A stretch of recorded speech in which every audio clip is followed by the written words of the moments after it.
នៅក្នុងឆ្នាំ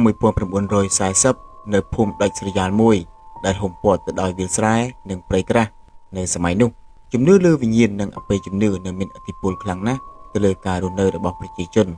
នៅក្នុងភូមិនោះមានបុរសចំណាស់ម្នាក់មានទ្រព្យសម្បត្តិស្ដុកស្ដំជាងគេគាត់មានឈ្មោះថាតាសេងគាត់មានរូបរាងខុសប្លែកពីគេបន្តិចដោយសារតែគាត់មានកម្ពស់ទាបឬក៏យើងអាចហៅថាទឿប៉ុន្តែអំណាចនិងទ្រព្យសម្បត្តិរបស់គាត់ធ្វើឲ្យអ្នកភូមិគោរពកោតខ្លាចគាត់សម្បើមណាស់គាត់មានប្រពន្ធដល់ទៅ3នាក់និងកូនចំនួន7នាក់រស់នៅក្នុងផ្ទះឈើដ៏ប្រណិតមួយទោះបីជាគាត់មានទ្រព្យសម្បត្តិច្រើនយ៉ាងណាក៏ដោយក៏គាត់មិនអាចទិញអាយុជីវិតបានដែរនៅថ្ងៃមួយជំងឺចម្លែកបានចូលមកយាយីរាងកាយរបស់គាត់ធ្វើឲ្យគាត់ធ្លាក់ខ្លួនឈឺជាទម្ងន់ពេលដែលគាត់កំពុងទៅដេកឈឺនៅលើកន្ទេលគាត់បានហៅក្រុមគ្រួសាររបស់គាត់រួចផ្ដាំទៅពួកគេថាពេលដែលគាត់ស្លាប់ទៅត្រូវយកចិញ្ចៀនមាសខ្សែដៃនិងគ្រឿងអលង្ការមួយចំនួនដែលគាត់ស្រឡាញ់ដាក់ចូលទៅក្នុងមឈូសរបស់គាត់ផងនិយាយចប់គាត់ក៏ដាច់ខ្យល់ស្លាប់នៅលើគ្រែឈើប្រណិតរបស់គាត់នោះទៅនៅថ្ងៃរៀបចំពិធីបុណ្យសពបងប្អូនសាច់ញាតិបាននាំគ្នារៀបចំខ្លួនឲ្យសពបានយ៉ាងល្អអ្វីដែលពិសេសនិងតាក់ទាញភ្នែកបំផុតនោះគឺទ្រព្យសម្បត្តិដែលគេដាក់ទៅក្នុងក្តារមឈូសរបស់គាត់ដើម្បីបង្ហាញពីភាពមានបាននិងដើម្បីសម្រេចបំណងចុងក្រោយរបស់គាត់កូនចៅរបស់គាត់បានដាក់ចិញ្ចៀនមាសខ្សែដៃនិងគ្រឿងអលង្ការមួយចំនួនដែលគាត់បានផ្ដាំចូលទៅក្នុងមឈូសរបស់គាត់ផងដែរប៉ុន្តែអ្វីដែលសំខាន់ជាងនោះទៀតគឺជាកាក់មាសតាមទំនៀមទម្លាប់បុរាណគេជឿថាដើម្បីឲ្យវិញ្ញាណអ្នកស្លាប់អាចធ្វើដំណើរឆ្លងកាត់ទៅកាន់ជម្រកថ្មីឬដើម្បីមានលុយចាយវាយនៅឯឋានខ្មោចគេត្រូវដាក់កាក់មាសមួយទៅក្នុងមាត់របស់សពនោះប្រពន្ធដើមរបស់គាត់បានយកកាក់មាសមួយដ៏ភ្លឺចែងចាំងកោះមាត់សពប្តីដែលចាប់ផ្ដើមរឹងហើយញាត់កាក់នោះចូលទៅក្នុងមាត់របស់គាត់រួចបិទមាត់គាត់ទៅវិញជិតឈឹងកាក់មាសនោះត្រូវបានគេជឿថាជាសោឬគឺជាថ្លៃឈ្នួលសម្រាប់អ្នកកាន់សម្បត្តិនៅឯឋាននរកពិធីបុណ្យសពត្រូវបានប្រារព្ធឡើងយ៉ាងអធិកអធមរយៈពេល7ថ្ងៃបន្ទាប់មកមឈូសរបស់គាត់ត្រូវបានគេដង្ហែយកទៅកប់នៅទីទួលមួយនៅឯចុងភូមិដែលនៅឆ្ងាយពីផ្ទះអ្នកភូមិដទៃទៀតប៉ុន្តែភាពស្ងប់ស្ងាត់នៃភ្នូរនោះមិនបានថិតថេរយូរទេមានក្មេងជំទង់មួយក្រុមនៅក្នុងភូមិនោះមានគ្នាចំនួន5នាក់ពួកគេជាក្មេងទំនើងដែលមិនសូវមានការងារធ្វើក្រៅពីដើរលេងស៊ីផឹកនៅថ្ងៃហែសពពួកគេបានឈរមើលពីចម្ងាយភ្នែករបស់ពួកគេមិនមែនសម្លឹងមើលដោយក្តីអាឡោះអាល័យទេពួកគេសម្លឹងមើលដោយភាពលោភលន់គេបានលបមើលឃើញបងប្អូនរបស់សពដាក់គ្រឿងអលង្ការចូលទៅក្នុងមឈូសហើយអ្វីដែលធ្វើឲ្យពួកគេស្រក់ទឹកមាត់បំផុតនោះគឺជាកាក់មាសដែលគេញាត់ចូលទៅក្នុងមាត់សពនោះពេលយប់បានមកដល់ពួកគេបានជួបជុំគ្នាផឹកស្រានៅឯផ្ទះមួយជាតិស្រាចូលក្នុងខ្លួនភាពក្លាហាននិងភាពលោភលន់ក៏បានកាត់ឡើងមេក្រុមរបស់ពួកគេនិយាយទាំងសម្លេងខ្សឹបខ្សៀវតាសេដ្ឋីនោះស្លាប់ទៅហើយគាត់មិនត្រូវការកាក់មាសឬក៏ទ្រព្យសម្បត្តិអីនោះទេបើយើងទៅយកវាបានយើងនឹងខ្លាចទៅជាអ្នកមានមិនខានយើងនឹងមានលុយចាយមិនខ្វះឡើយ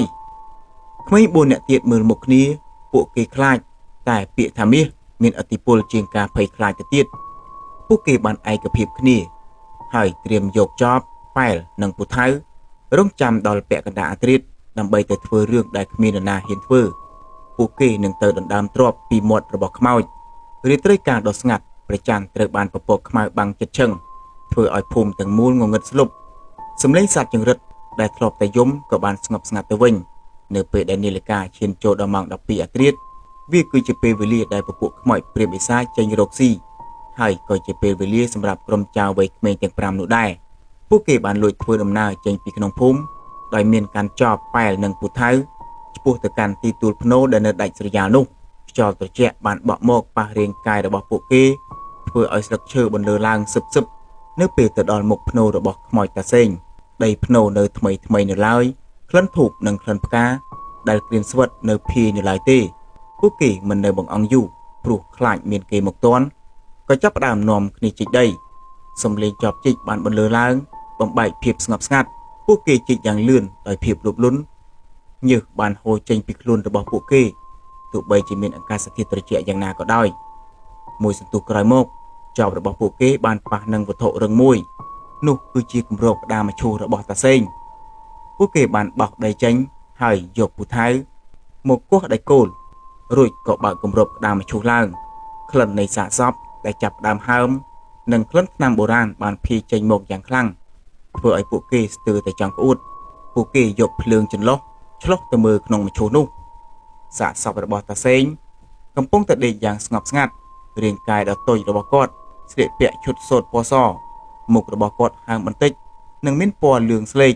ភ្នែករបស់គាត់បិទជិតប៉ុន្តែចិញ្ចើមរបស់គាត់ហាក់ដូចជាកំពុងតែជ្រួញដូចជាគាត់កំពុងតែខឹងសម្បាក្មេងទាំង5នាក់នោះមិនបានខ្លាចពីទស្សនវិជ្ជានេះទេពួកគេចាប់ផ្ដើមលូកដៃចូលទៅក្នុងមឈូសគេដោះយកចិញ្ចៀនពីដៃសពដែលរឹងស្ដុកដោះយកខ្សែដៃនិងឬក៏កាយរកមាសដែលកប់នៅក្រោមខ្នងរបស់គាត់បន្ទាប់មកពួកគេក៏បានមកដល់គោលដៅចុងក្រោយនោះគឺកាក់មាសដែលនៅក្នុងមាត់ខ្មោចមាត់របស់សពបានបិទជិតឈឹងដោយសារតែសាច់ដុំរឹងមេក្រុមរបស់ពួកគេបានយកកាំបិតតូចមួយមកឆ្កឹះចន្លោះធ្មេញរបស់សពដើម្បីបើកយកកាក់មាសគាត់បានព្យាយាមគាស់យ៉ាងខ្លាំងរហូតដល់ឮសំឡេងក្រោកគឺសំឡេងឆ្អឹងស្គៀមរបស់សពបានរបូតបាក់ទៅហើយមាត់របស់តាសេងបានបើកចំហបង្ហាញឲ្យឃើញកាក់មាសដ៏ធំមួយភ្លឺចាំងនៅក្នុងក្រអូបមាត់ដែលខ្មៅងងឹតមេក្រុមនោះបានលូកដៃចូលទៅក្នុងមាត់សពហើយក៏យកបានកាក់មាសនោះសម្រេចទៅនៅវិនាទីដែលកាក់មាសនោះផុសចេញពីក្នុងមាត់សព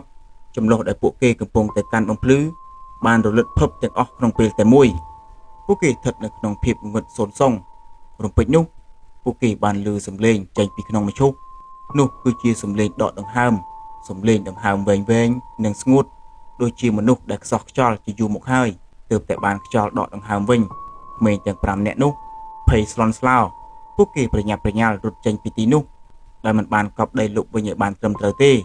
ពួកគេរត់ទាំងកាន់ទ្រព្យសម្បត្តិនិងកាក់មាសនោះយ៉ាងណែនក្នុងដៃពួកគេគិតថាឲ្យតែរត់ចេញផុតពីទីនោះគឺរួចខ្លួនហើយរួចពួកគេនឹងក្លាយទៅជាអ្នកមានមិនខានប៉ុន្តែពួកគេមិនបានដឹងទេថានៅពេលដែលពួកគេយកកាក់មាសពីក្នុងមាត់ខ្មោចនោះពួកគេបានដកសោដែលបិទព្រលឹងនោះចេញទៅហើយឥឡូវនេះមាត់របស់ខ្មោចតាសេងបានបើកចំហហើយគាត់កំពុងតែស្រែកឃ្លានមិនមែនឃ្លានបាយឃ្លានទឹកទេនោះគឺឃ្លានអ្វីដែលជារបស់គាត់បន្ទាប់ពីបានរត់គេចពីភ្នូទាំងភ័យស្លន់ស្លោក្រុមចៅទាំង5នាក់បានទៅជួបជុំគ្នានៅផ្ទះសម្ងាត់មួយពួកគេបានចែកមាសប្រាក់គ្នាមេក្រុមរបស់ពួកគេបានយកកាក់មាសដ៏មានតម្លៃនោះទុកជាកម្មសិទ្ធិផ្ទាល់ខ្លួនភាពភ័យខ្លាចនៅឯភ្នូក៏បានរលាយបាត់បន្តិចម្ដងនៅពេលដែលពួកគេឃើញពន្លឺនៃមាសពួកគេគិតថាគឺជាសំណាងធំហើយប៉ុន្តែសំណាងនោះមិនមានរយៈពេលវែងទេ3ថ្ងៃក្រោយមកអាការៈចម្លែកបានចាប់ផ្ដើមកើតឡើង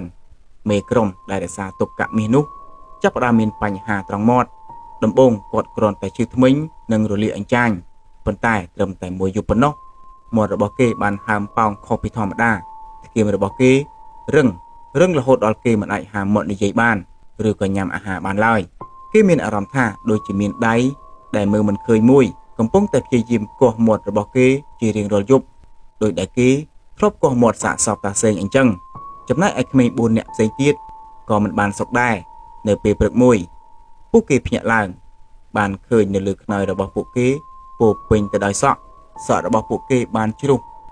ជាដុំដោយគ្មានមូលហេតុពួកគេយកដៃច្បូតសក់ក៏របូតមកតាមដៃ